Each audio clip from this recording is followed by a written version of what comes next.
तपाईहरुले कहिल्यै पनि यो सोच्नु भएको छ कि के हामी 30 वर्षको उमेरमा नै फाइनान्शियल रिटायरमेन्ट हासिल गर्न कम्फर्टेबल र शानदार जीवन यापन गर्न सक्छौं? यानि कि के तपाईहरुलाई लाग्छ कि कुनै व्यक्ति आफ्नो कम उमेरमा नै अथाह धन आर्जन गरेर रिटायरमेन्ट हुनु वास्तवमा नै पोसिबल छ त? यसको जवाब छ सक्छ। बिल्कुल यो पोसिबल छ। 60 देखि 65 यानि कि 60 टु 65 को उमेरमा रिटायरमेन्ट हुनु यो एकदमै आम कुरा हो। तर तपाई यसलाई झुटो साबित गर्न सक्नुहुन्छ। यानि कि तपाई एक यङ मिलिनियर बन्न सक्नुहुन्छ। त यो कसरी हुन्छ? ती सबै कुराहरू जान्ने छौ आजको भिडियोमा from the book the millionaire fastlane by MJ DeMarco. त हाम्रो साथीहरू आजको भिडियोमा म यही किताबबाट ती 5 स्टेपहरू शेयर गर्नेछु जो तपाईलाई कम उमेरमा नै एक मिलिनियर बनाउँछ। त भिडियो छोटो छ, अन्तिमसम्म पक्कै हेर्नु होला। त साथै यदि तपाईहरु च्यानलमा नयाँ भए च्यानललाई सब्स्क्राइब गर्न पनि पक्कै नबिर्सनु होला। So let's begin. नम्बर पहिलो स्टेप छ द ग्रेट डिसेप्सन।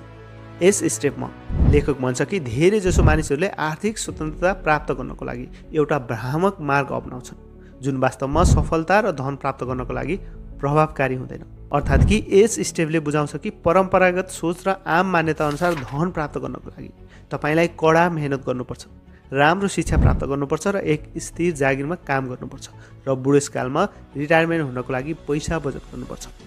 यो सोचले मानिसहरूलाई तपाईका धेरै समय र ऊर्जा बचत गर्नमा लगाउँछ। तर यसले धन प्राप्त गर्ने प्रक्रिया बिस्तारै हुने गर्छ। उदाहरणको रूपमा सोच्नुस् कि तपाईले एक स्थिर जागिरमा काम गर्दै हुनुहुन्छ र नियमित तलब प्राप्त गर्दै हुनुहुन्छ। तपाईको उद्देश्य भनेको प्रत्येक महिनामा केही पैसा बचत गर्नु हो। यस प्रक्रियामा तपाईले ठूलो संख्यामा पैसा जम्मा गर्नको लागि लामो समयसम्म काम गर्नुपर्ने हुन्छ। यसले तपाईलाई सीमित आम्दानी र समयको बारेमा सोच्न बाध्य गराउँछ। अर्थात् कि यस परम्परागत सोचमा रहेका मानिसहरूलाई अक्सर आर्थिक स्वतन्त्रता प्राप्त गर्नको लागि ठूलो समय लाग्छ र उनीहरूलाई जीवनको जवानी खर्च गर्नुपर्छ। यस विचारको आधारमा तपाईको आयलाई समयसँग बिस्तारै बढाउने आशामा काम गर्नुहुन्छ। तर यो तरिकाले अधिक मात्रामा सन्तोषजनक परिणाम दिनै सक्दैन। त्यसैले द ग्रेट डिसेप्सनले हामीलाई बताउँछ कि यस्तो सोचको आधारमा धन प्राप्त गर्नको लागि एक वैकल्पिक मार्ग अपनाउनुपर्छ। यो नयाँ मार्ग भनेको फास्ट ल्यान्ड हो जसले तपाईलाई धन प्राप्त गर्नको लागि छिटो र प्रभावकारी तरिकामा योजना बनाउनु र काम गर्नुपर्छ।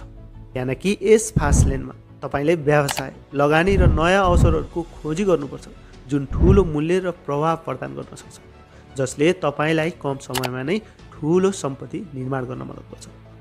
नम्बर दोस्रो छ the road trip to wealth. यानि कि यसले धन प्राप्त गर्ने यात्राको बारेमा कुरा गर्ने गर्छ।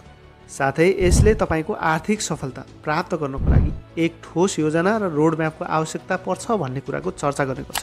अर्थात् कि यस स्टेपलाई यसरी व्याख्या गर्न सक्छ कि जब तपाईँ एक लामो यात्रा गर्न जानुहुन्छ भने तपाईलाई एक स्पष्ट नक्सा र योजना चाहिन्छ। यदि तपाईँ बिना योजना वा लक्ष्यको यात्रा गर्नुहुन्छ भने तपाईँ बाटोमा भुल्न सक्नुहुन्छ वा समय व्यर्थ गर्न सक्नुहुन्छ। यो नै आर्थिक सफलता प्राप्त गर्नमा पनि लागू हुने गर्छ। यदि तपाईको धन प्राप्त गर्ने यात्रा बिना स्पष्ट योजना र रोडम्यापको हुन्छ भने तपाईलाई सफलतामा पुग्न गाह्रो हुन सक्छ। उदाहरणको रूपमा सोच्नुस् कि तपाईले व्यवसाय सुरु गर्ने योजना बनाउनु भएको छ। यदि तपाईँ केवल व्यवसायको विचारले अघि बढ्नुहुन्छ र विस्तृत योजना तयार गर्नु हुँदैन भने तपाईलाई विभिन्न समस्याहरूको सामना गर्नुपर्छ। एक ठोस योजना बनाउन तपाईले आफ्नो व्यवसायको लक्ष्य, बजेट, मार्केटिङ र रणनीति र सम्भावित जोखिमहरूको विश्लेषण गर्न सक्नुपर्छ। यसले तपाईलाई सुनिश्चित गर्न मद्दत गर्छ कि तपाईको यात्रा मार्गदर्शित र सफल हुनेछ। साथै यस स्टेपले यो कुरा पनि बुझाउँछ कि तपाईको वित्तीय यात्रा सफल बनाउनको लागि तपाईले नियमित रूपमा आफ्नो योजना परामर्श गर्नुपर्छ। समय समयमा तपाईले योजना र रणनीतिहरू अपडेट गर्नुपर्छ ताकि तिनीहरू हालको स्थितिलाई मेल खाओस्। यो जस्तो हो कि तपाईँ यात्रा गर्दा तपाईले मार्गमा आउने नयाँ जानकारी अनुसार आफ्नो नक्सा अपडेट गर्नुपर्छ। यानि कि यस स्टेपले तपाईलाई अनावश्यक जोखिमहरू र गलत मार्गबाट जोगिन प्रोत्साहित गर्ने गर्छ। तपाईको योजना केवल तपाईको लक्ष्यमा पुग्नको लागि होइन, तपाईलाई यात्रा गर्दा सम्भावित समस्याहरूको सामना गर्न पनि तयार गर्नुपर्छ। यदि तपाईको योजना स्पष्ट र राम्रो छ भने तपाईले ती समस्याहरूलाई सहज रूपमा समाधान गर्न सक्नुहुन्छ र आफ्नो वेल्थ जेनेरेट गर्ने बाटोतर्फ सजिलै अगाडि बढ्न सक्नुहुन्छ। नम्बर तेस्रो स्टेप छ the sidewalk road map. यस स्टेपमा लेखकले धन प्राप्त गर्नको लागि 3 प्रमुख मार्गहरूको बारेमा भन्ने गर्छ। पहिलो छ साइड वर्क, दोस्रो स्लो ल्यान्ड र तेस्रो फास्ट ल्यान्ड। जहाँ लेखकले साइड वर्क भन्ने मार्गलाई विशेष ध्यानमा राख्छन्, जुन धन प्राप्त गर्नको लागि अत्यन्तै सफल मार्ग हो। जहाँ साइड वर्क अनियन्त्रित र उत्साहित सोचको परिचायक हो। यसमा व्यक्तिहरूको ध्यान केवल अहिलेको सुख र रमाइलोमा मात्र केन्द्रित हुन्छ, भविष्यको आर्थिक योजना र जिम्मेवारीको बारेमा सोच्दैनन्। यस मार्गमा व्यक्तिहरूले आफ्नो आयलाई अनावश्यक खर्चमा लगानी गर्छन्, ऋण लिन्छन् र वित्तीय सुरक्षा सम्बन्धी सोच बिना जिउँछन्। उदाहरणको रूपमा तपाईँको सस्तो र नयाँ स्मार्टफोन किन्ने इच्छा छ भने तपाईँले आफ्नो बजेटको बारेमा सोच्न नपर्ने तरिकामा त्यसलाई किन्नुहुन्छ। यस प्रकारको सोचले तपाईँलाई हुनसक्छ तत्काल खुसी दिन सक्छ, तर भविष्यमा भने आर्थिक समस्याको सामना गर्नुपर्ने सम्भावनालाई बढाउँछ। यानि कि साइड वर्क मार्गमा रहेका व्यक्तिहरूले सामान्यतः भविष्यको बारेमा योजना बनाउँदैनन्। उनीहरूले भविष्यका लागि बचत गर्दैनन्, दीर्घकालीन वित्तीय सुरक्षा बनाउनका लागि कुनै योजना तयार गर्दैनन्। तिनीहरूको जीवनको सोच प्राय आजको सुखमा केन्द्रित हुन्छ, जसले गर्दा उनीहरू भविष्यमा आर्थिक सङ्कटमा पर्न सक्छन्।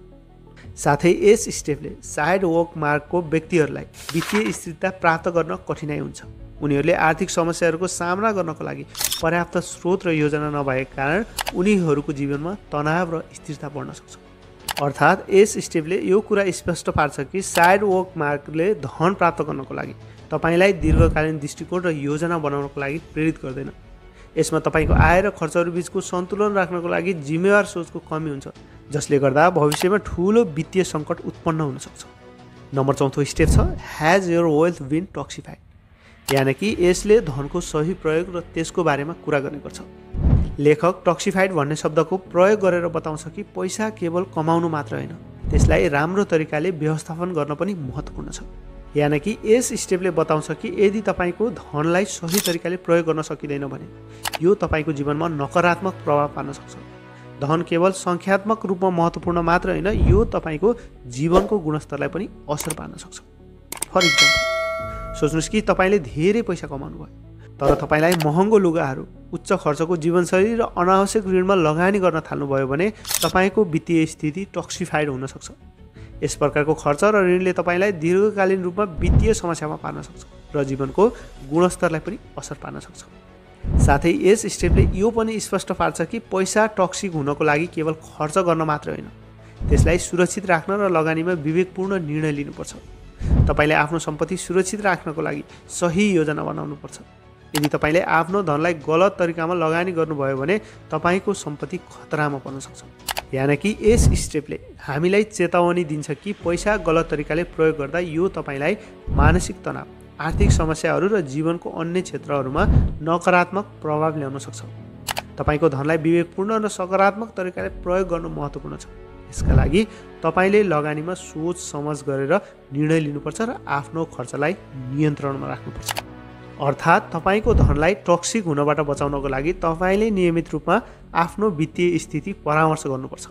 यसले तपाईँलाई समय समयमा आफ्नो योजना र रणनीतिलाई अपडेट गर्न मद्दत गर्छ, जसले दीर्घकालीन रूपमा वित्तीय स्थिरता र समृद्धि प्राप्त गर्न मद्दत गर्ने गर्छ। So last one, wealth the fast line, यानि कि यस स्टेपमा लेखकले छिटो धन कसरी प्राप्त गर्ने भन्ने कुराको बारेमा बताएका छन्। लेखक भन्छ कि धन प्राप्त गर्नको लागि केवल परम्परागत तरिका अपनाउनु मात्र होइन, नयाँ र सृजनात्मक तरिकाहरू अपनाउनु महत्त्वपूर्ण छ। जहाँ ट्रेडिसनल मार्गमा तपाईँले लामो समयसम्म काम गर्नुहुन्छ र बचत गर्दै जानुहुन्छ, तर फास्ट लेनमा तपाईँले छिटो परिणाम ल्याउने तरिका अपनाउनुपर्छ। उदाहरणको रूपमा यदि तपाईँले एउटा सामान्य व्यवसाय खोल्नुभयो भने तपाईँले त्यस्तो व्यवसाय सुरु गर्नुपर्छ जसले ठुलो सङ्ख्यामा ग्राहकहरूको समस्या समाधान गर्छ। तपाईँले एक अनलाइन प्लेटफर्म वा नयाँ प्रविधि प्रयोग गरेर ठुलो प्रभाव पार्ने तरिकामा ध्यान दिनुपर्छ। यसले तपाईँलाई छिटो वृद्धि गर्न र ठुलो आम्दानी प्राप्त गर्न मद्दत गर्ने गर्छ। यानि कि यस स्टेपले यो बताउँछ कि फास्ट लेनमा केवल व्यवसायको वृद्धि मात्र होइन, तपाईँले आफ्नो सोचलाई पनि विस्तार गर्नुपर्छ। तपाईँले नयाँ विचारहरू र प्रवृत्तिहरूको अध्ययन गर्नुपर्छ, जसले तपाईँलाई अन्य प्रतिस्पर्धीहरूभन्दा अगाडि राख्न सक्छ। यसका लागि तपाईँले नयाँ र सृजनात्मक सोचमा ध्यान दिनुपर्छ, समयको उपयोग गर्दा विवेकपूर्ण निर्णय लिनुपर्छ, छिटो परिणाम ल्याउन सक्ने योजना बनाउनुपर्छ र त्यसलाई सही तरिकामा कार्यान्वयन गर्नुपर्छ। यस अर्थमा तपाईँले केवल पैसा कमाउने लक्ष्य राख्नुभन्दा दीर्घकालीन योजना र रणनीति निर्माणमा ध्यान दिनु महत्त्वपूर्ण हुन्छ।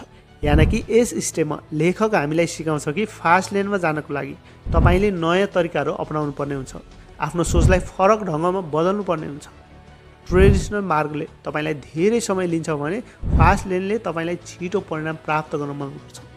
यसरी तपाईँले जीवनको गुणस्तरलाई सुधार गर्न र वित्तीय सफलता प्राप्त गर्न एकदमै छिटो मद्दत गर्छ।